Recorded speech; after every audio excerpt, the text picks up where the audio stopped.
I think, given my career, I both went to an independent school, went out and worked in the theatrical world, and now have gone to teach in an independent school. Um, I look back over the course of my own lifetime, and there's been a slight change. There's been a slight change. We're still a culture that celebrates the athlete, that celebrates hypermasculinity. However, in high schools, back in my day, if there had been such a thing as a gay straight alliance, it wouldn't have existed, and it was really kept under wraps. The lid. I had the personal experience that I did musicals. That was my big thing, was theater and music, in high school. I don't remember ever having any overt questions of my sexuality or my masculinity at the time, but there was a certain undercurrent. You could only go so far. You could perform in a play, but if you crossed over into the musical, all of a sudden you were stepping into something that was viewed as gayer, or more whispers about your masculinity. However, I have to say, high schools as enclosed environments, you hear that a lot more. I also did theater outside of high school in the general community, and I worked with a lot of adults, who were gay, and this was not too many years after the Stonewall riots. So there was kind of, again, not a great acceptance. I was in a very conservative community, but you could see changes. You could see changes. Um, Fast forward to today, I still think that we're a culture that really celebrates the masculine male. If you look at the most popular movies, be it a superhero, be it a car chase movie, but what I find interesting is when you have an actor who is an action adventure actor who then transitions to a role where maybe they have to cry. Some actors will not take those roles.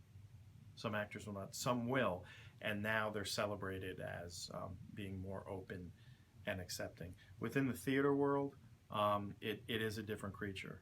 It is a completely different creature. I would say the people that I've worked with, it's maybe 60% gay, 40% straight. I know people from both sides. But I think, again, going back to my own personal experience with all this, there have been changes. I don't think uh, not as big changes as I think we would like to see as a society, but there's definitely been a change um, in the stereotype.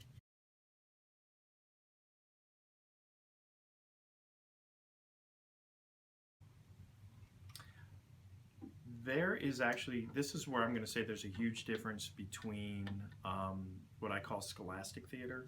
Um, once I think there's a big difference once you branch into either a college program, but in the professional realm,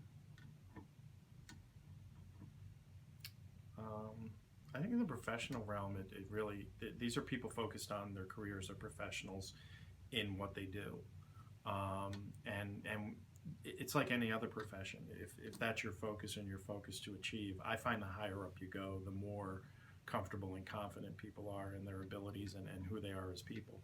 And I also think that makes for a more convincing actor, somebody who's honest, and it can then take that honesty and portray it on stage and through a character. I think that having a creative outlet is actually healthy, um, and I think, again, getting back to the question about stereotypes, a person who can be in touch with a broad spectrum of emotions, tend to give a more convincing portrayal, a more honest portrayal.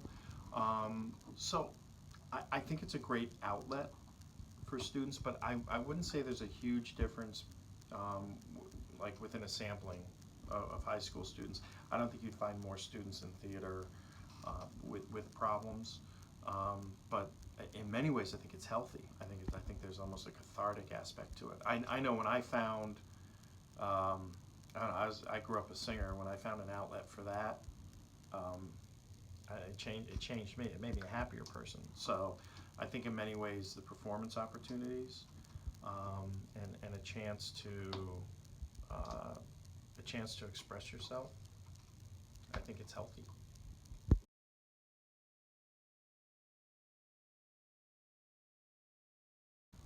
When I'm sitting behind a table and people are auditioning for me, I look for, if they're performing a monologue, I like monologues where there is a switch. There's an emotional change that goes through the course of the monologue. It shows me um, depth and range, and that's what I'm looking for. It's a big issue right now. This is a huge issue that it almost parallels colorblind casting. But as a director, I look into the roles, and there are things I'm looking for. I call them intangibles because they really are. And I think a skill set that I've developed over the years is finding what I'm going to need out of an actor in that role.